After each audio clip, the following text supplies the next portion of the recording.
Selamat berjumpa kembali bersama dengan Pro 1 RRIND, kanal informasi dan inspirasi. Tibalah kita di Florata Siang seperti biasa di hari ini. Di pukul 10 ada program Indonesia Sehat.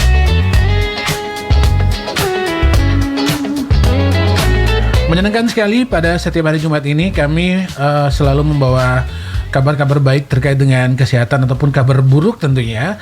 Dan kali ini juga kalau minggu kemarin kita berbicara soal campak ya bersama dengan Dr.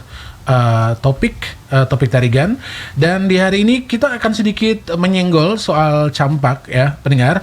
Tetapi kali ini kita ke satu masalah yang juga sama-sama saat ini sedang berdampak ya di Indonesia, dan kita akan lebih ke skup yang paling kecil, yaitu tepatnya di wilayah Kecamatan Ende Selatan. Di Kecamatan Ende Selatan saat ini dikabarkan darurat demam berdarah pendengar. Nah, hari ini kita akan berbicara soal demam berdarah, dan kita akan sedikit berbicara juga terkait dengan campak yang saat ini sedang mewabah di Indonesia, menjadi nomor 2 di Indonesia setelah Yaman ya. Ini berdasarkan informasi dari Dr. Topik minggu kemarin ya. Dan kita kali ini juga mau berbicara soal campak, tapi lebih ke bagaimana untuk pencegahan sehingga menjadi zero suspect di Kabupaten Ende, lebih tepatnya di wilayah Kecamatan Ende Selatan.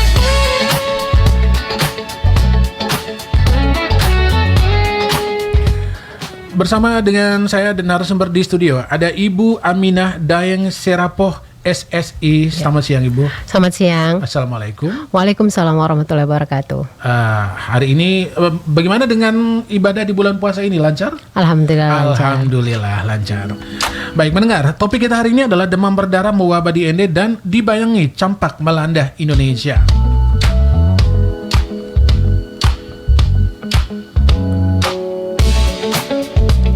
Kita langsung pada pokok permasalahannya nih Ibu. Nah, Ibu Aminah, bagaimana gambaran terkini kasus demam berdarah di wilayah Ende Selatan? Seperti udah saya mention tadi, apakah ada peningkatan signifikan dibandingkan tahun-tahun sebelumnya Ibu? Oke, baik, terima kasih. Bicara tentang gambaran terkini untuk kasus demam berdarah khususnya di wilayah Ende Selatan, memang bisa dikatakan agak darurat karena dalam kurun waktu 1 minggu ada 3 kasus demam berdarah di titik lokus 1 kelurahan, yaitu Kelurahan Tetandara, yang tersebar di 3 lingkungan, yaitu 1 di lingkungan Koponggena 2, satunya di lingkungan Puunaka 2, dan kasus yang satunya lagi itu di lingkungan Puunaka 3. Namun kalau dikatakan dibandingkan dengan tahun sebelumnya, belum terlalu signifikan dibandingkan dengan tahun lalu. Dari periode Januari sampai dengan Maret, kalau tahun lalu itu ada langsung 5 kasus. 5 kasus. Ya, kalau di tahun ini baru 3 kasus, dan kami berharap tidak melewati ambang batas yang menjadi target untuk wilayah Ende Selatan, yaitu sebanyak 4 kasus. 4 kasus. Nah, ini kan yang sudah terdeteksi, saya konfirmasi lagi 3 atau 4? Sekarang ini 3 kasus. Ambang batasnya 4. Oke. Ini kalau di Kecamatan Ende Selatannya sendiri ada 3 kasus. Apakah di daerah yang lain juga sudah Ibu Aminah sudah mendapatkan informasinya? Baik. Untuk kebetulan kami punya grup surveillance demam berdarah, dan memang dalam kurun waktu 2 minggu ini antrian nih kasus demam berdarah terjadi di Kabupaten Ende, sehingga ada langkah gerak cepat dari pemerintah Kabupaten Ende. Kami pagi ini ada mendapatkan instruksi dari Bapak Bupati untuk melakukan pemberantasan sarang nyamuk kerja bakti secara serentak oleh semua ASN di Kabupaten Ende, di semua wilayah di Kabupaten Ende. Itu dimulainya kapan Bu? Tadi pagi. Tadi pagi. Ya. Oke. Ini benar-benar Jumat bersih-bersih ya? Ya, betul. Jumat sehat. Jumat sehat dan Jumat bersih tentunya. Ya, karena dari bersih itu menjadi sehat. Ya, betul sekali.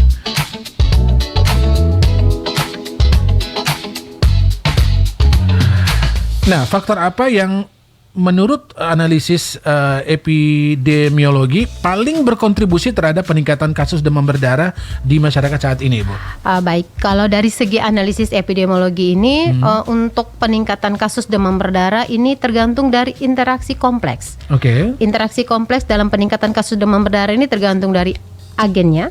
Agennya di sini adalah virus Dengue. Oke. Kemudian manusia sebagai hostnya, Oke. dan nyamuk Aedes-nya sebagai vektor, Oke. yang didukung oleh lingkungan, di mana sanitasi lingkungan yang buruk didukung oleh segitiga epidemiologi ini, agen, host, dan vektor, itu bisa dengan cepat meningkatkan penularan kasus demam berdarah. Berarti 3 faktor ini tidak bisa terpisah ya, saling Ya, berkaitan ya. betul sekali. Jadi kalau di antara 3 itu lebih efektifnya kita harus meng-cut yang mana nih?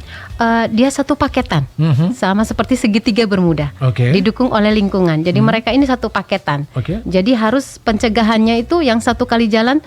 Harus ketiga-tiganya. Iya, Ini ketiga-tiganya. tidak bisa kita misalnya kita meng-cut satu aja gitu. Dia tidak bisa. Tidak bisa Dia satu ya. paketan. Ya, Satu betul sekali. paket Iya, ya. betul. Jadi harus ada pembawa virusnya, Iya, harus ada hostnya, kemudian dan ada vektornya. Vektornya itu yaitu lingkungan tadi ya. Bukan, vektornya itu Vektornya adalah nyamuk Aedes. Nyamuknya tadi. Nyamuk Oke. Aedes. Jadi ternyata selain itu lingkungan juga sangat berpengaruh. Iya. Oke. Iya, Jadi lingkungan yang buruk, sanitasi lingkungan yang buruk. oke, kalau di rumah itu tuh biasanya apa nih yang paling memicu nyamuk nih? Kalau Iya. di rumah, kita ngambil contoh deh. Iya, oke. Kalau di rumah itu pastinya yang pertama pakaian yang digantung. Pakaian digantung. Ya, pakaian yang gantung itu adalah hotel bintang 5 bagi nyamuk Bagi nyamuk. Aedes. Waduh. Iya. Ini nyamuk datang bilang, "Wah, ada hotel nih." Iya, mereka Waduh. akan istirahat di situ. Mereka bilang, "Wah, ini ada hotel nih. Saya tunggu makan nih." Iya, tunggu makan ada bayi balita yang tidur tanpa kelambu. Waduh. Ini jujur Li, saya ini satu orang yang tidak bisa tidur tanpa kelambu. Baik, Walaupun sebagian besar orang bilang kalau tidur tuh pengap, betul. tapi saya sama sekali tidak bisa tidur tanpa kelambu. Oh, ya. Jadi saya tuh benar-benar harus ada kelambu, karena kalau bunyi sedikit saja di kuping tuh itu langsung tidak bisa tidur. Iya, betul sekali. Tapi ternyata di rumah ada orang yang tidak mau pakai kelambu. Begitu saya ngecek malam-malam gitu ya, itu badannya tuh banyak sekali nyamuk yang gigit. Iya. Tapi dia tidak rasa gitu. Iya, itu sama seperti bilang kulit dari badak ya. Jadi digigit sama nyamuk. Saya juga termasuk orang yang peka, sangat peka. Tidak bisa sekali kalau ada bunyi nyamuk atau rasa sekali kalau digigit sama nyamuk langsung kayak gatal begitu dan tidak bisa memang. Ini berarti yang tadi balik lagi Ibu bilang kulit badak tadi. Iya. Nah, badak itu tuh ada 2 Bu sebenarnya. Ini kalau saya terjemahkan 2. Satu, kulitnya benar-benar tebal. Kedua, yaitu kulitnya badak banyak daki gitu. Sehingga karena banyak daki, Dia nyamuk tidak rasa karena digigit sama nyamuk. Betul. Mungkin saja ya. Bisa jadi. Bisa jadi.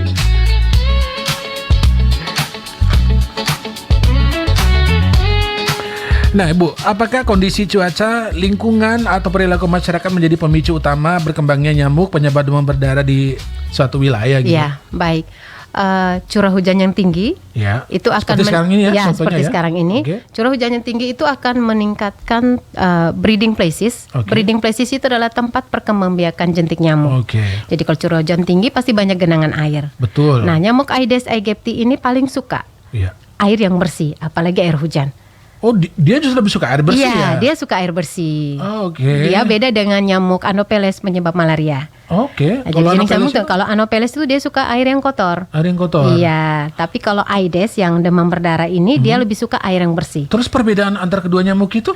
Biasanya kalau nyamuk Aedes aegypti itu dia yang hitam putih. Hitam putih. Iya, kalau yang nyamuk Anopheles ini dia agak krem-krem kecoklatan. Kalau Anopheles ini menyebabkan malaria. Malaria. Iya. Dua-duanya sama beda ya? Beda.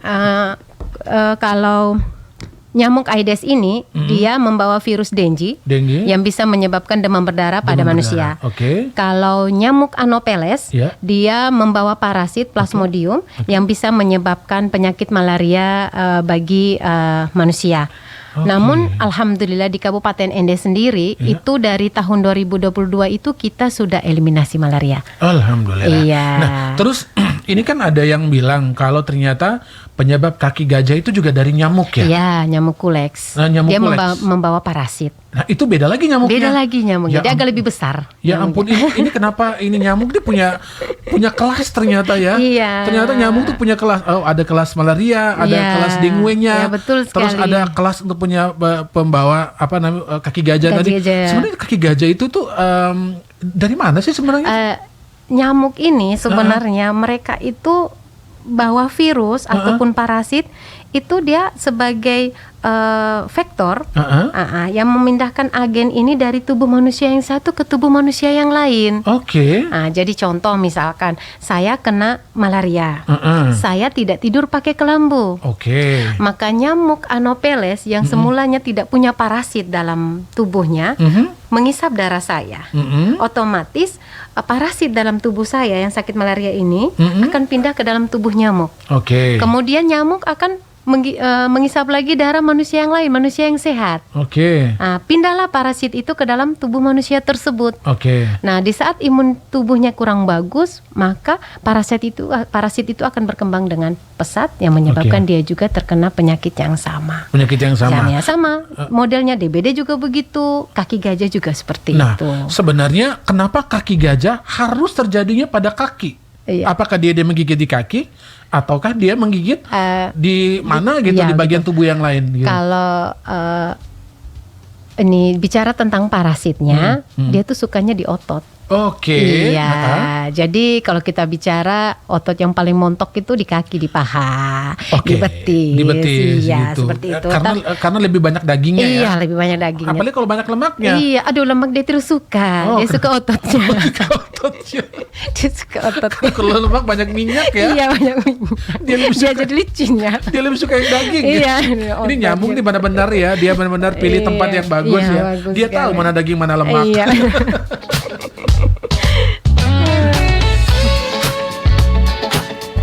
Waduh, jadi ini benar-benar gitu ya. Jadi ternyata itu banyak ketika nyamuk itu membawa virus dan bakteri dari parasit, virus dan parasit. Virus dan parasit dari satu inang berpindah ke yang lain, betul, itu juga pasti akan terkena ya. Iya, betul. Oke. Pendengar, mungkin jika Anda yang ingin bertanya terkait dengan masalah ini, kebetulan kita ada narasumber di studio, Anda bisa bertanya melalui telepon di 0821 4451 1957 di 0821 4451 1957 untuk teleponnya, atau Anda bisa juga melalui WhatsApp di 0821 3878 8786 di 0821 3878 8786. Silakan Anda ingin bertanya melalui mana? Melalui telepon atau melalui WhatsApp. Anda juga bisa meninggalkan pesan suara Anda, ataupun Anda bisa chat langsung atau bisa langsung telepon di nomor WhatsApp tersebut.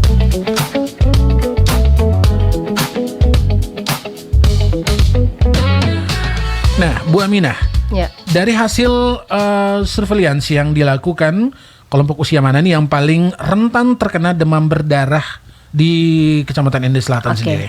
Atau mungkin secara general deh. Oke. Kalau di wilayah Ende Selatan sendiri, dan itu saya rasa sama dengan secara generalnya, yaitu kelompok yang pernah terkena demam berdarah itu usianya dari 0 hari sampai dengan lansia. Itu bisa terkena demam berdarah. Namun yang paling rentan itu pastinya kelompok bayi balita.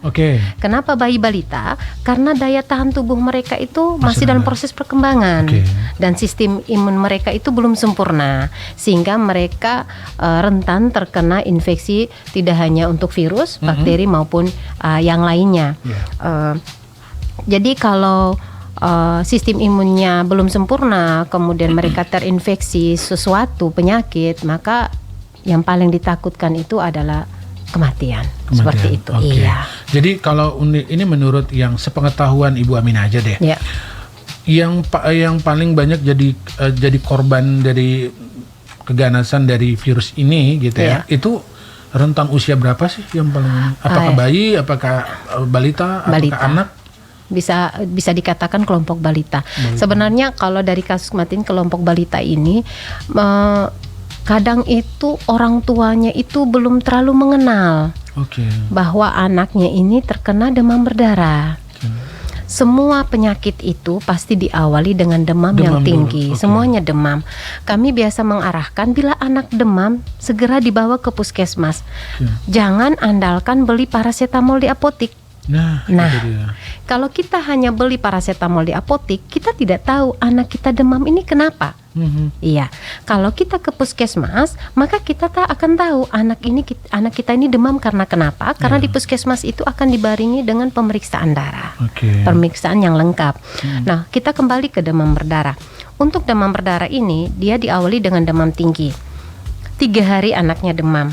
Hari keempat rata-rata anak bayi balita ini panasnya akan menurun, malahan tidak panas sama sekali. Nah disinilah kita kecolongan. Biasanya kita kecolongan karena dia bayi balita, dia tidak bisa berkomunikasi. Dia tidur. Kita sebagai orang tua hanya pegang badannya, oh sudah tidak panas, berarti anak saya sudah sembuh. Padahal di sini keliru. Hari keempat sampai dengan hari ke-8 itu adalah masa kritis. Masa kritis di mana bila anak terinfeksi virus demam berdarah, virus dengue, maka masa kritis di sinilah fase di mana virus mulai merusak plasma darah daripada sang anak. Sehingga hari keempat diam saja di rumah, hari kelima tiba-tiba hari keenam sudah melihat ada mimisan. Hari ketujuh sudah mulai bibir anak biru, kuku-kuku tangan ini sudah mulai membiru. Kadang biasa istilahnya kalau dibawa ke rumah sakit itu sudah terkena shock syndrome. Sudah sampai ke shock. Nah di sini kalau sudah shock antara dua, anak ini bisa meninggal atau bisa diselamatkan.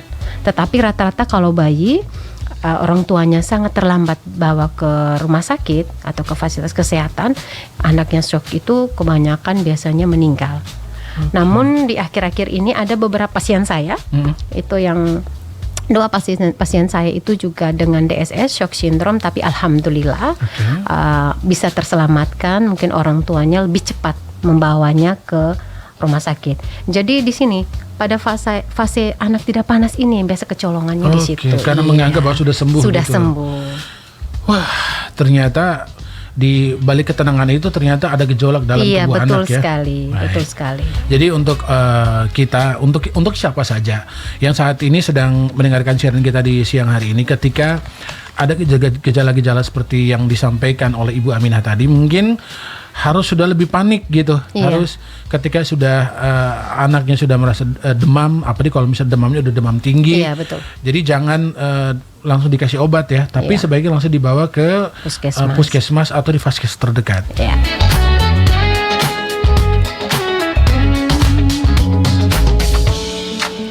Nah, Bu, ini tadi kita sudah sempat ngobrol-ngobrol ya sebenarnya, tapi mungkin sampaikan lagi ke masyarakat. Upaya pencegahan apa saja yang saat ini sedang dilakukan oleh tim surveillance dan tenaga kesehatan untuk menekan penyebaran demam berdarah di masyarakat. Nah, kalau yang udah dilakukan di Kecamatan Ende Selatan dan sekitarnya ini apa saja? Baik, di wilayah Kecamatan Ende Selatan itu Puskesmas Rukun 5 punya inovasi. Namanya Kancil Ruli. Laskar Jentik Cilik Puskesmas Rukun 5. Laskar Jentik Cilik ini adalah anak-anak SD sekecamatan Ende Selatan. Dan alhamdulillah dari 14 SD dan madrasah kami sudah punya Laskar Jentik Cilik di 12 SD maupun madrasah. Dan dari 12 SD ini kami mengerucut ke 5 SD perwakilan kelurahan, masing-masing kelurahan, karena di Kecamatan Ende Selatan itu kami memiliki 5 kelurahan, yaitu Pak Panda. Pak Panda itu diwakili oleh SDI Roja 6. Kemudian Kelurahan Bongowani itu adalah SD Impres Bongowani. Terus Kelurahan Rukun 5 itu adalah SDI Bonawa 1. Kelurahan Tetandara itu SDI Arubara. Dan terakhir Kelurahan Tanjung itu diwakili oleh SDI Paupanda 1. Nah, dari kelima SD ini, Laskar Jentik Cilik ini kami punya laskar 6 orang. Dia tidak hanya fasih terkaitannya tahu tentang demam berdarah, tapi mulai dari penyuluhan demam berdarah, kemudian pemeriksaan jentik dan mengisi kartu gerakan 1 sekolah 1 jumantik, dan pemerantasan sarang nyamuk melalui gerakan 3M+, menguras, menutup dan mendaur ulang, bukan mengubur ya, mendaur ulang. Dengan plusnya itu mereka menanam tanaman pengusir nyamuk, dan mereka juga pintar pemilahan sampah. Dan terakhir mereka juga pintar cuci tangan pakai sabun. Waktu COVID anak-anak SD pintar cuci tangan pakai sabun dengan 6 langkah. Tapi sekarang mereka sudah lupa semuanya. Iya, mereka lupa. Ini sudah berjalan udah berapa tahun ya? Kayaknya mereka sudah sekarang mungkin sudah SMP atau SMA kali ya? Kalau alhamdulillah dulu waktu saya kerja di Puskesmas Kota Ratu tahun 2017 sampai 2019 itu di wilayah sebelum sebelum COVID ya, itu semua SD sekecamatan Ende Utara itu sudah saya bentuk Kancil Rulinya. Sehingga pada saat masuk masa COVID, semua anak SD sekecamatan Ende Utara itu pintar cuci tangan pakai sabun. Dan sekarang saya di wilayah kecamatan Ende Selatan, saya kembali bentuk Kancil Ruli ini demi kesehatan anak-anak. Kenapa anak-anak, Kak? Kita tanamkan sejak dini pengetahuan tentang demam berdarah dan cara pencegahannya. Pada saat mereka remaja, mereka dewasa, mereka berkeluarga, kita tidak perlu lagi suluh mereka. Karena mereka sudah tahu cara yang tepat penanganan demam berdarah. Dan pastinya beberapa tahun ke depan pasti kasus demam berdarah itu tidak lagi meningkat seperti sekarang karena mereka sudah menjadi orang-orang dewasa yang sudah paham penanggulangan pencegahan demam berdarah sebelum kasus itu ada.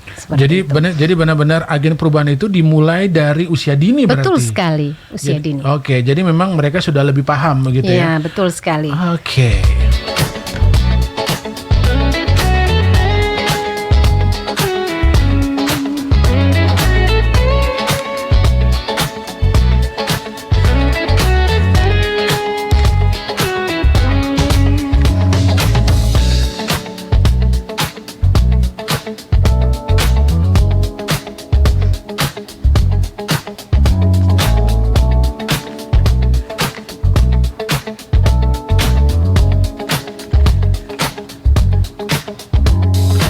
Baik, pendengar dimanapun Anda berada, kita akan break dulu Ibu Aminah. Dan setelah ini kami akan kembali lagi dengan topik yang sangat menarik ini. Tetap bersama dengan Persatu RRI ND, kanal informasi dan inspirasi.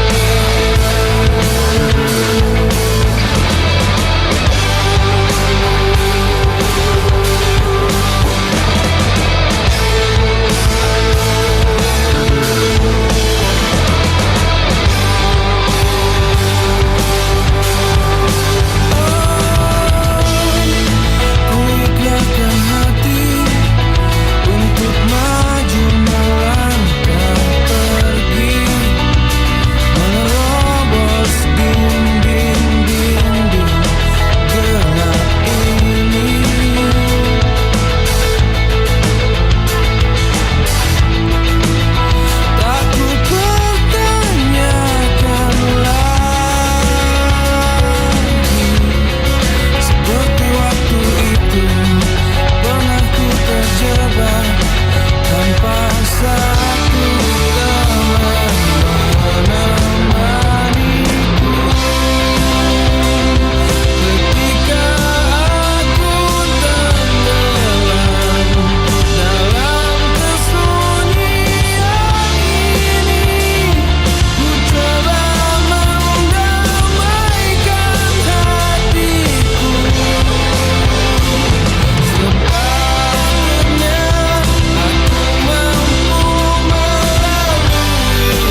masjid sebagai tempat ibadah bagi umat Islam memiliki peran penting dalam kehidupan komunitas muslim di seluruh dunia.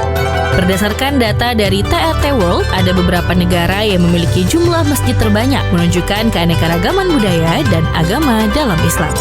Indonesia ternyata menjadi negara pertama di dunia yang memiliki masjid terbanyak. Berdasarkan data yang dihimpun TRT World, Indonesia memiliki sekitar 800.000 masjid yang terbagi di berbagai provinsi di Indonesia.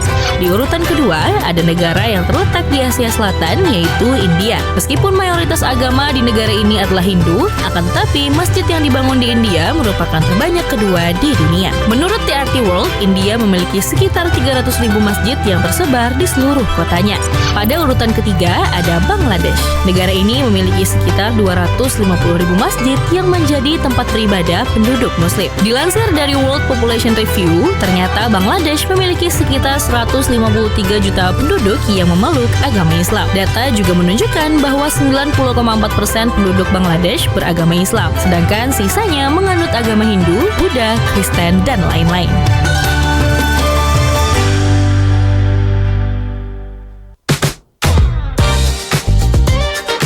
Saat ini, Anda sedang mendengarkan Indonesia Sehat. Ayo lebih sehat bersama dengan Pro 1 RRIND, kanal informasi dan inspirasi. Indonesia Sehat.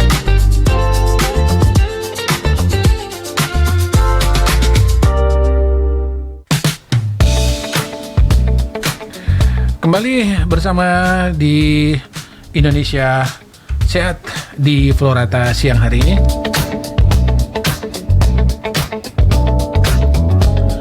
Masih bersama dengan Ibu Abina Daeng Serapoh SSI. Beliau adalah epidemiolog kesehatan media dan seorang PJ Surveillance yang saat ini bertugas di Puskesmas Rukun 5. Rukun 5. Rukun 5 ini berada di wilayah Kecamatan Ende Selatan.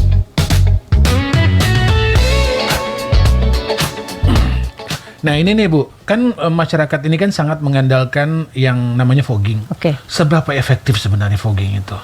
Oke, fogging ini adalah tindakan responsif, ya. Dia efektif dengan tepat membunuh nyamuk dewasa, dan secara instan memutus mata rantai penularan demam berdarah. Namun dia tidak efektif membunuh jentik.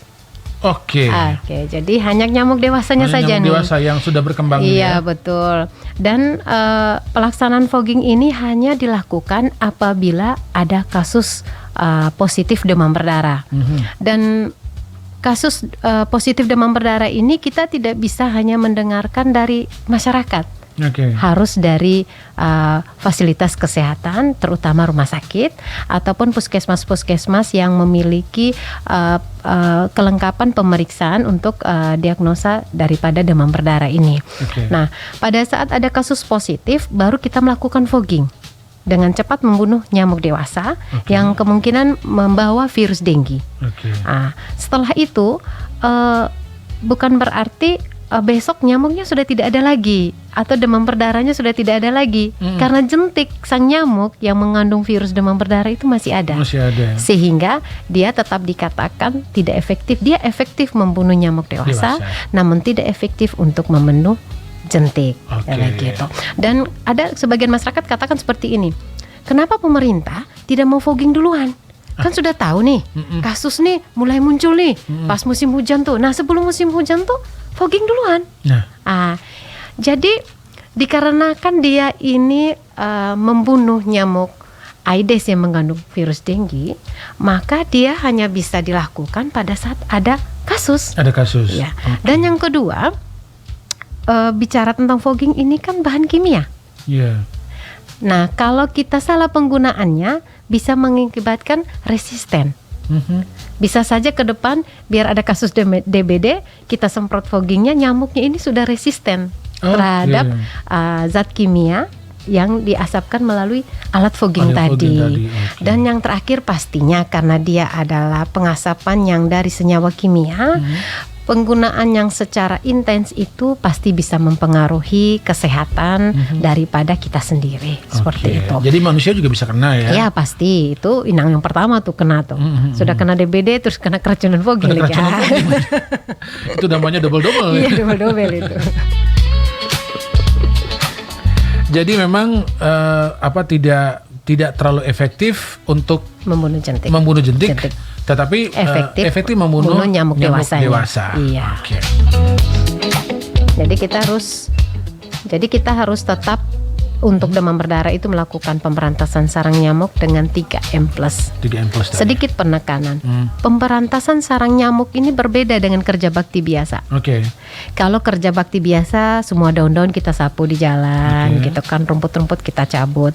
Tapi PSN di sini lebih fokus kepada kita mencari tempat-tempat yang bisa menampung air, yang menjadi tempat perkembangbiakan daripada si nyamuk demam berdarah. Yang itu yang kita singkirkan. Selokan yang tersumbat juga kita singkirkan karena bisa saja selokan yang tersumbat itu bisa menampung air hujan.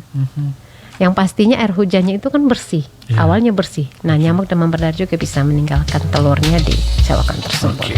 Apalagi ban-ban bekas. Ya.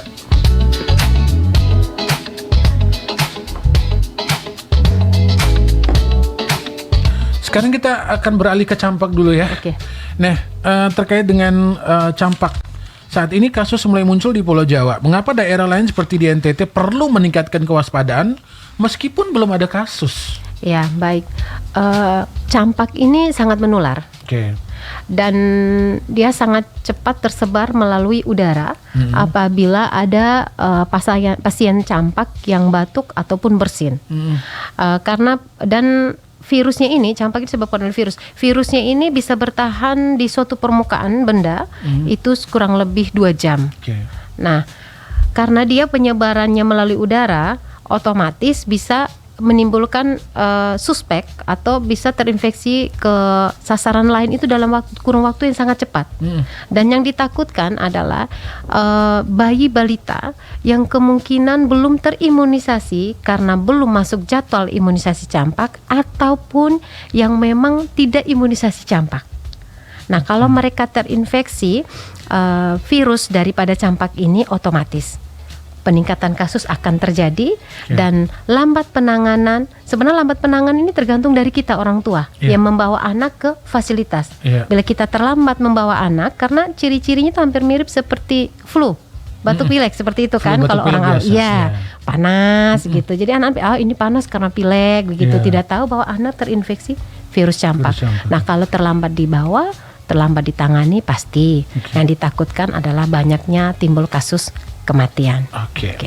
Jadi begini ya, ini adalah satu hal yang mungkin sering Anda alami, di mana yang namanya bayi ini kan menggemaskan ya. Iya, betul. Jadi ketika kita pergi ke satu tempat, apalagi memang ketemu dengan orang kita kenal, teman, keluarga, saudara, atau kenalan siapapun itu, ketika kita bawa anak, kan pasti itu langsung bereaksi, wah imut ya, dipegang, apa segala macam. Bisa jadi ketika Anda memegang benda-benda yang mungkin saat belum tersentuh anak, Anda sudah memegang benda-benda yang lain yang kemungkinan membawa virus itu. Kan kita tidak tahu ya. Jadi sebaiknya sebelum memegang bayi, ada baiknya tangan dicuci dulu.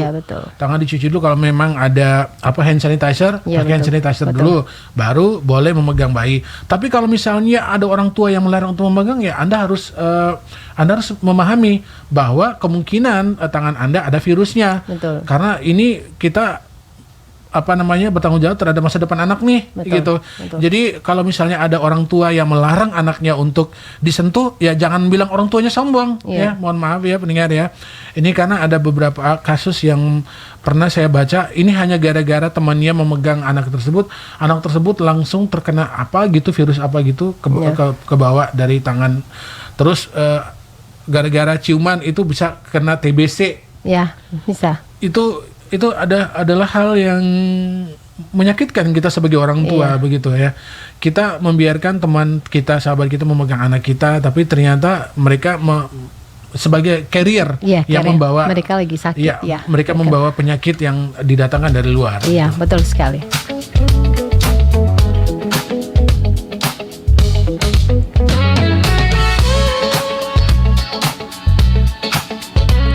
Nah, apakah ada strategi khusus dari tim surveillance untuk memastikan anak-anak di wilayah ND mendapatkan imunisasi campak secara lengkap? Baik, kami yang pastinya untuk kalau secara general setiap puskesmas itu melakukan pemantauan imunisasi itu melalui aplikasi ASIK.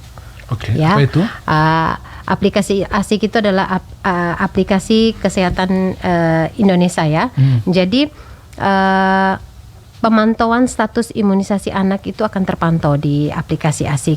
Terus untuk ke Puskesmas Rukun 5 sendiri, selain ada aplikasi ASIK, kami punya Sabtu imunisasi campak. Oke. Jadi setiap hari Sabtu itu kami membuka pelayanan imunisasi campak. Untuk anak usia? Iya, untuk usia 9 bulan, 18 bulan, ya, sampai dengan 2 tahun. Sampai dengan 2 Iya, tahun. jadi dan kami bila sasaran ini tidak datang melalui pemantauan dari aplikasi ASIK, ada sasaran kebetulan sudah jadwal imunisasi campak dan beliau ternyata belum melakukan imunisasi campak, Akan didatangi. maka kami punya inovasi yang kedua yaitu notifikasi digital. Oke. Kita menghubungi, WhatsApp, WA orang tuanya, mengingatkan bahwa kapan jadwal imunisasi campak sang anak. Kalau orang tua nggak mau Ya, gimana? kalau seandainya setelah di WA dan orang tuanya tetap tidak membawa anaknya, maka kami akan melakukan sweeping imunisasi. Oke. Seperti itu. Kalau misalnya terjadi penolakan di dalam masyarakat, apa yang harus dilakukan? Yang pasti kami tetap melakukan KIE. Apa itu? Kita memberikan edukasi terkait pentingnya imunisasi campak ini. Namun apabila orang tuanya memang masih tidak menyetujui, itu juga tidak bisa kami paksakan. Oke.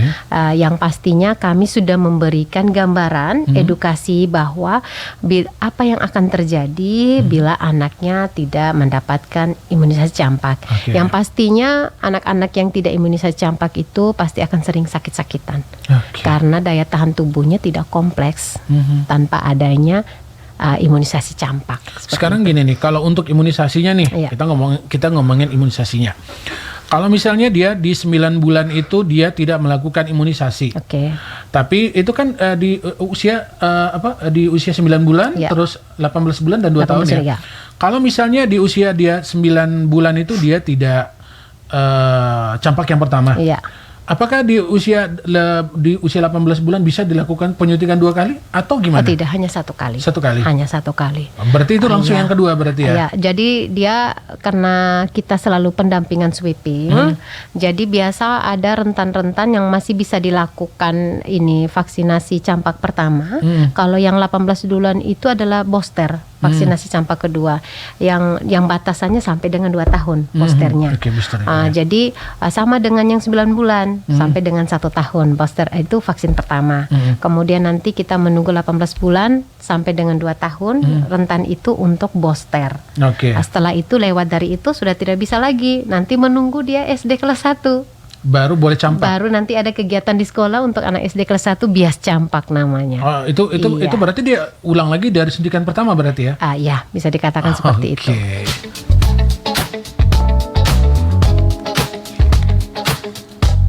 Jadi kalau ini balik lagi masih ke soal imunisasi campak. Oke. Kalau misalnya ini balik lagi. Tadi misalnya dia 9 bulan dia tidak campak. Ketika di usia 18 bulan itu terhitung dia ketika diimunisasi berarti campak pertama dong berarti. Iya. Berarti campak pertama Iya. ya. Tidak bisa langsung kedua berarti ya. Tidak Nggak bisa. harus yang Tetap pertama. dia dikatakan masih baru pertama kali. Terus jaraknya dari campak di usia 18 bulan itu sampai usia berapa lagi baru 2 dia? tahun. 2 tahun. Dia nanti kelas 1 SD. Kalau 1 SD. Iya, bias campak. Oh, Bias campak di sekolah. berarti lompatnya jauh banget ya? Iya, Jom. Jadi sayang sekali. Jadi bayangkan kalau seandainya dia tidak terimunisasi campak, kemudian dia kena penyakit campak, terinfeksi virus campak. Nah, itu dia. Itu dia yang sangat ditakutkan. Karena pasti daya tahan tubuhnya tidak sebagus atau tidak sebaik anak-anak yang mendapatkan imunisasi campak. Oke. Jadi ini sebenarnya dokter lucu-lucuan aja ya. Iya. Tapi sebenarnya tuh orang-orang dewasa itu tuh juga harus dikasih campak. Oh begitu ya? Iya. Supaya apa? Supaya ketika mereka dewasa, mereka berpacaran nggak mudah dicampakkan. Oh betul. boleh bisa.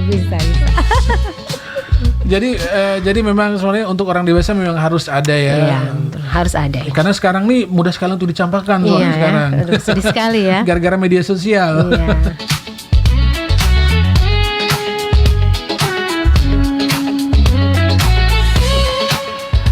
Nah, Bu Aminah, bagaimana sistem deteksi dini yang dilakukan oleh tim epidemiologi jika sewaktu-waktu muncul kasus suspek campak di dalam masyarakat? Oke, baik. Untuk saat ini kami mendapatkan arahan dari Dinas Kesehatan yang pastinya sesuai dengan instruksi dari Kemenkes. Bila ada pasien dengan suspek campak, itu kami langsung mengambil serum darahnya untuk dikirimkan. Yang pasti dari Puskesmas mengambil serum darah suspek campak ini dikirimkan ke Dinkes untuk diteruskan pemeriksaannya ke laboratorium di Surabaya. Nah, sebenarnya ini untuk memastikan efektivitas sistem imun dari sang sasaran tadi. Karena penyakit ini kan tetap berbahaya dan dengan mengingat penyebarannya yang sangat cepat, maka selalu ada penanganan deteksi dini secara dini.